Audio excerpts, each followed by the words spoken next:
Je voudrais vous féliciter pour avoir mené cette action qui s'inscrit dans la vision du président, celle de rassembler tous les Ivoiriens, d'où qu'ils viennent, quelles que soient leurs origines, aussi bien au plan ethnique, régional que religieux.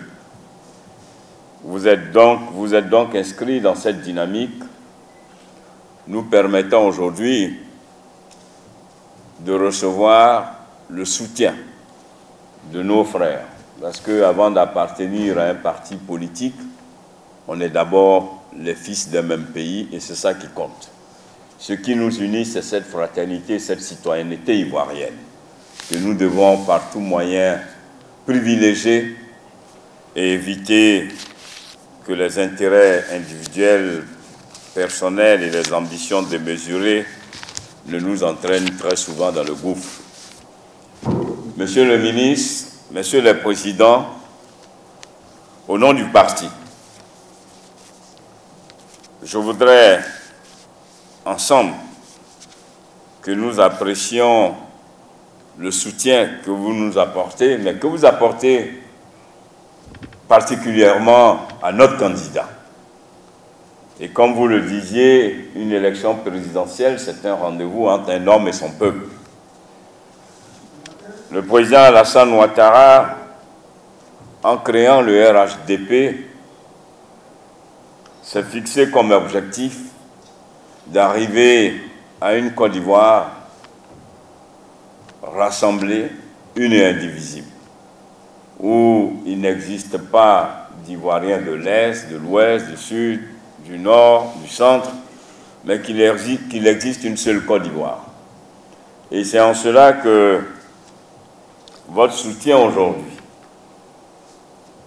même si c'était un soutien basé sur la raison, né des performances économiques telles que vous l'avez indiqué, il n'y a que l'équation personnelle de l'homme, par son leadership, par son charisme, par son intelligence, par sa capacité de rassembler et son sens de l'ouverture a permis à la Côte d'Ivoire de retrouver son lustre dans le temps et de pouvoir aujourd'hui bénéficier des investissements des grandes institutions financières, mais surtout d'avoir permis à la Côte d'Ivoire d'être de retour dans le Conseil des Nations et d'être aujourd'hui parmi les 10 premiers pays les plus performants au plan économique.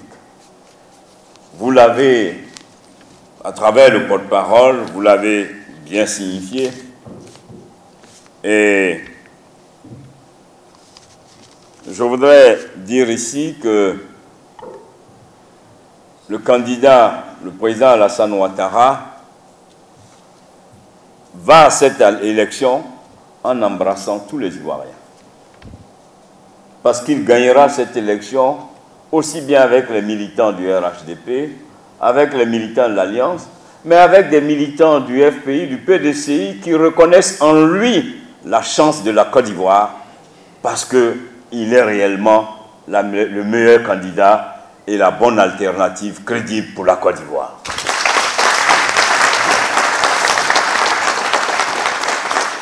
Je voudrais donc vous dire merci parce qu'il n'est pas le candidat que du RHDP. Il est le candidat de tous les Ivoiriens. Et il sera le vainqueur pour que la Côte d'Ivoire sorte vainqueur de cette élection. Parce que sa victoire est le prolongement de notre stabilité, de la paix, du développement et de l'épanouissement de tous les Ivoiriens. Lorsqu'il fait des routes à Daoukro, il ne cherche pas à savoir si Bédié va être candidat ou pas. C'est un devoir. Et il est candidat par devoir citoyen. Il est donc candidat pour son peuple.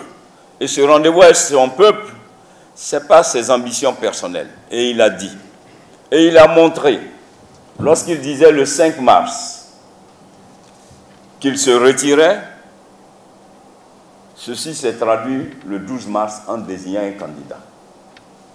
le destin cruellement nous a mis dans une situation, pas qu'il n'y ait pas de compétences, mais qui nous met dans une situation où on est à un mois de la clôture des candidatures. Mais on doit retenir qu'il y en a qui ont 86 ans mais qui n'ont pas désigné un candidat.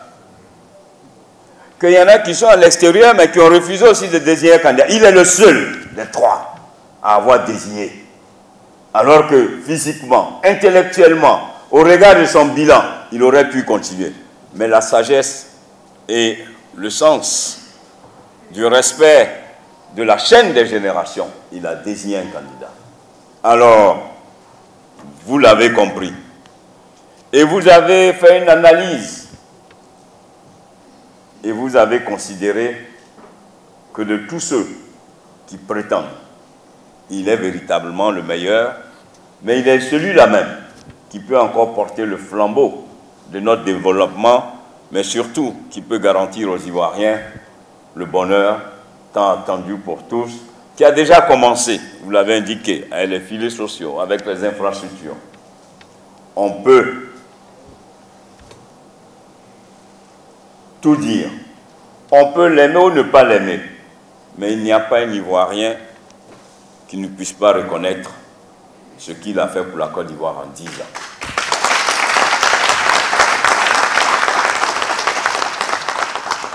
La preuve, ils ne l'attaquent pas sur le plan économique. Eux seuls sont en train de trouver toujours des arguments fallacieux parce qu'ils ont peur de l'homme. L'homme est brillant, l'homme est compétent, l'homme est rassembleur et l'homme a le sens du don de soi pour l'intérêt général. Il aime son pays. Et il n'est pas à sa première expérience. Ceux qui parlent s'en souviennent qu'en 90, vous étiez peut-être plus jeunes, mais il y en a dans la salle qui savaient qu'on avait du mal à retirer 50 000 francs. Lui, il était président de la jeunesse PDCI, il connaît Mamadou. Mais il y a beaucoup de gens ici, le sénateur est là, il y a beaucoup de... Il y a peut-être trop de jeunes, mais je peux vous dire qu'en 90, moi je rentrais de France pour commencer à travailler. Ma férie m'a dit, il y a des anciens quand même, retirer 50 000 francs à la banque, c'était un problème. Retirer 50 000, parce qu'il faut rappeler aux gens. On devait diminuer les salaires de moitié. Alassane Ouattara vient à la télévision et dit, il n'y aura pas de réduction de salaire, et je reprends le pays. Donc, il n'est pas nouveau pour nous. Il a toujours sauvé son pays.